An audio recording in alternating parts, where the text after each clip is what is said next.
Hey guys, I've been trying to sit down and talk to you for forever. This is literally my third attempt and it's just been difficult to speak directly into a camera.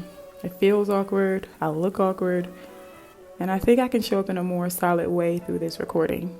So I'm recording this voiceover while giving you some glimpses into my life these past couple months as a happy middle ground. I've been traveling and doing a lot since I last checked in February, and all this movement and traveling has been super intentional, but it comes with the caveat of not really feeling like I have the time or focus to ground myself in the midst of everything I'm doing. And that makes it hard to streamline my thoughts in a way that makes sense to share. I can't really give you something that I can't even grasp myself, you know? To remedy this feeling of a lack of groundedness and to show up more for myself and for this channel, I've been meditating more, but even that is complicated. So many people in the spiritual world swear by meditation, but I don't think it's a one-size-fits-all thing. For me, meditation is great on the one hand because it allows my brain some repose from constantly jumping around. I'm diagnosed ADHD and it can be crippling sometimes. So meditation makes room for some silence in this dome of mine. But on the other hand, sitting still with myself brings up a lot of heavy emotions and it's illuminating a lot of unresolved pain and fear within me. I've probably ended up crying every day that I've meditated so far. So there's this thick emotional wall that I have to deal with to even begin to express myself on this channel in a way that feels authentic. But I'm trying. I'm showing up. And I like to hope that that matters. I'll try to catch you up on where I've been lately. So last time I sat down to talk to you guys, I was in Charleston house sitting and had just quit another soul-sucking corporate job. I had some spooky moments in that house in Charleston and also some funny moments, but the spooky moments were kind of like crazy. Like the doors kept wanting to open themselves on their own. It was kind of wild.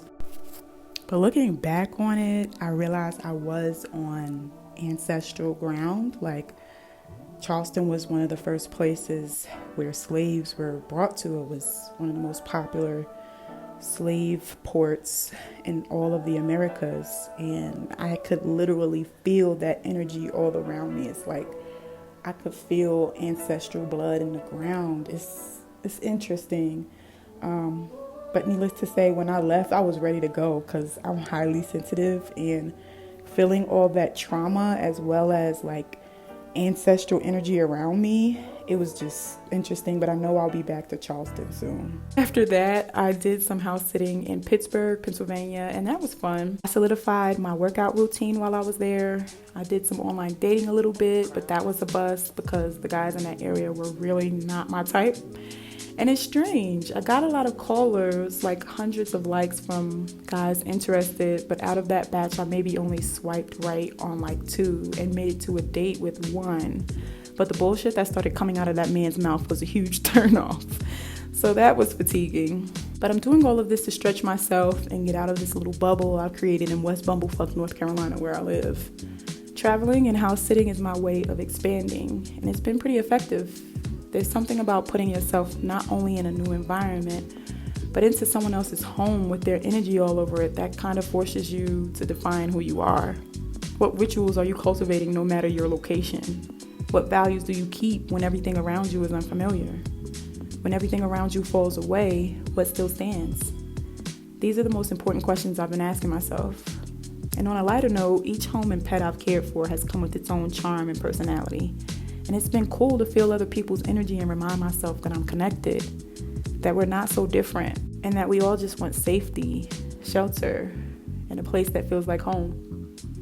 I've loved the pets I've sat with, and I've done a pretty damn good job at making each place I've stayed at feel like my home. I cook, I work on defining my routines and rituals, the non-negotiables. I get out into the community and try to connect through food, art, thrifting, etc. And this is all helping me to get clear on who I am and also to expand spiritually, emotionally, socially. So Pittsburgh was cool. I then headed over to Jersey to spend time with my family and spent a little time in New York as well. And now I'm in Mexico City. I know, that's a shit ton of jumping around. So I'm gonna fill you in on that in my next vlog so that this doesn't get too long. But for now, I just wanted to give an update on house sitting, why I'm doing it, and what's been coming up for me. Stay tuned to be caught up on my Jersey shenanigans and what I've been up to here in Mexico City. Thanks for being with me.